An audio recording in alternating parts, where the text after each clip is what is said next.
Bonjour et bienvenue dans cette vidéo. Aujourd'hui, on va se consacrer principalement au tableau de répartition et je vais vous montrer plusieurs erreurs à ne jamais faire en câblant votre tableau électrique. Alors, ce sont des erreurs que j'ai vues, donc j'aimerais aujourd'hui en faire la démonstration et surtout éviter de les reproduire.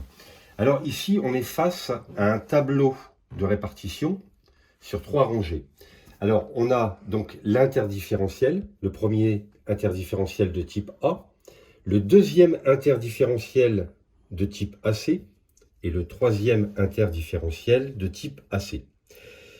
Ces interdifférentiels ici desservent plusieurs équipements électriques, plusieurs lignes électriques. Voilà. Alors, on va reprendre la première erreur que moi j'ai déjà vue et qu'il faut éviter de faire, bien entendu. Ici, on voit l'arrivée électrique, donc qui est en 16 mm². Donc on voit bien le câble ici, il est plus gros que les autres qui sont en 10 mm². Alors, l'arrivée est en 16 mm². Chaque différentiel ici est équipé par un câble de 10 mm² qui va sur un 40 ampères.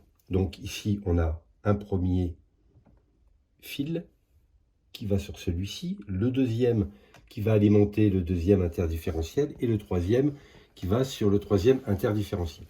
Alors moi, ce que j'ai vu, c'est une personne qui est partie de la barrette, ici vous avez la barrette de phase, ici vous avez la barrette de neutre.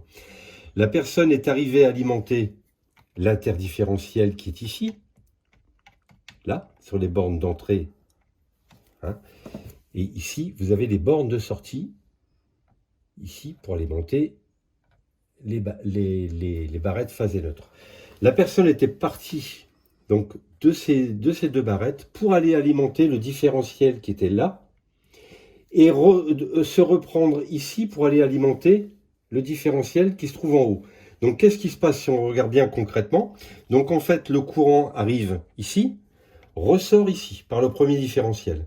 Le premier différentiel, si vous faites une bretelle entre ici et là, forcément, vous passez par ce premier interdifférentiel. Et si vous faites la même chose, vous reprenez ici sur les deux barrettes pour alimenter le différentiel qui se trouve en haut, qu'est-ce qu'il fait? Le courant passe par ce différentiel-là. Alors, en fait, aucune efficacité et c'est une erreur terrible.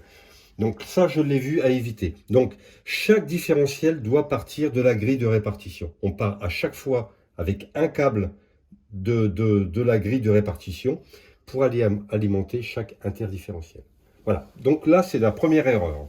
Alors, pour la deuxième erreur que j'ai vue souvent sur les tableaux électriques, c'est les barrettes où les personnes ont continué.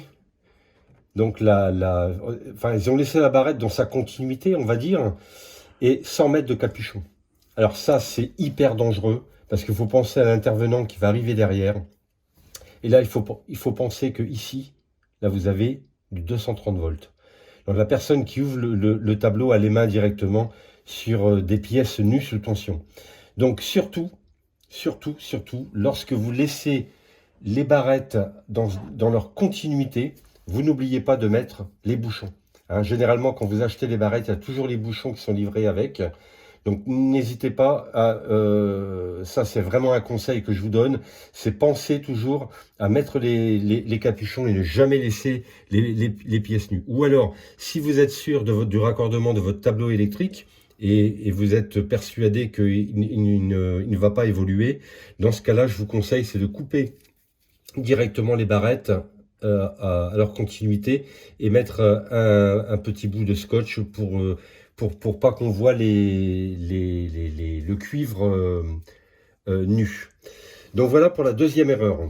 Donc pour cette troisième erreur concernant toujours le tableau de répartition, donc là on vient de changer de tableau, je vous en ai préparé un pour l'occasion et surtout pour qu'il soit bien, pour que ce soit bien clair dans mes explications, j'ai préféré un tableau où il n'y a pas beaucoup de modules, comme ça vous allez bien comprendre. J'ai vu aussi souvent dans des tableaux électriques des personnes qui n'utilisaient pas de barrettes de connexion, ils avaient choisi l'option de faire des ponts entre leurs disjoncteurs. Alors donc, les gens sont partis avec un câble sur un premier disjoncteur, on fait un petit pont sur le deuxième, on fait un petit pont sur le troisième, et on fait un petit pont sur le quatrième. Résultat des courses, formellement interdit, vous utilisez la même section de câble pour l'ensemble de vos disjoncteurs, ce qui est formellement interdit. Il faut utiliser des barrettes de couplage. Donc barrette de phase pour la phase, barrette bleue pour les neutres. Dans cette quatrième erreur, c'est toujours ce que j'ai vu sur certains tableaux, c'est que aujourd'hui vous avez les tableaux, les disjoncteurs dans les tableaux de répartition, des disjoncteurs qui sont soit à vis, donc du coup on visse, on dessert et on serre les bornes en y mettant donc les câbles dedans, donc ce sont des disjoncteurs à vis. Et vous avez ce modèle-là, où vous avez les connexions qui sont clipsables. Alors, ça se câble de cette façon, vous assemblez vos disjoncteurs côte à côte, et vous avez les bornes qui sont prévues pour être clipsables, et pour y clipser vos barrettes de connexion, comme ceci. Voilà. Donc si vous avez 6-7 modules, donc vous coupez, préparez vos barrettes et vous raccordez vos disjoncteurs en fonction du nombre de disjoncteurs que vous avez, bien entendu. Alors, moi, ce que j'ai vu ça. J'ai vu des gens qui utilisaient des disjoncteurs parce qu'ils n'avaient pas fait attention que les disjoncteurs n'étaient pas à borne vissable. Donc, qu'est-ce qu'on fait? Eh ben, on met tout simplement le câble dedans. Voilà. Alors, on met la phase là, on met le neutre dedans. Il est certain que ça rentre, il n'y a pas de souci. Sauf qu'est-ce qui se passe? C'est pas prévu. Les bornes sont pas prévues pour cela. Qu'est-ce qui se passe? Ben voilà. Voilà. Alors ça rentre, on croit que c'est connecté. On se dit, ça y est, c'est bon, j'ai rajouté un disjoncteur, je l'ai câblé. Sauf que, ben voilà. Voilà ce qui se passe. J'espère que cette vidéo vous a plu et vous rendra service. Je voulais aussi vous préciser que j'accompagne des gens lorsqu'ils ont un projet en électricité, que ce soit du neuf ou de la rénovation. Le principe de la formation, par le biais de vidéos, par le biais de schémas et d'un suivi personnalisé, même si vous n'êtes pas électricien, vous pouvez réaliser votre électricité vous-même. Je vous invite à cliquer sur le lien de la description. Vous serez orienté sur un formulaire. Vous remplissez ce formulaire avec vos coordonnées, votre numéro de téléphone et votre boîte mail. Moi, je me chargerai de vous contacter. On discutera de votre projet. Je tiens à remercier Jean-Marc pour sa formation Educalec. Grâce à lui, en fait, j'ai pu apprendre toutes les bases de l'électricité. J'ai pu faire plein de nouveaux travaux, plein de nouvelles choses. Avec un super suivi personnalisé. À la base, je n'avais pas de notion d'électricité avant ta formation.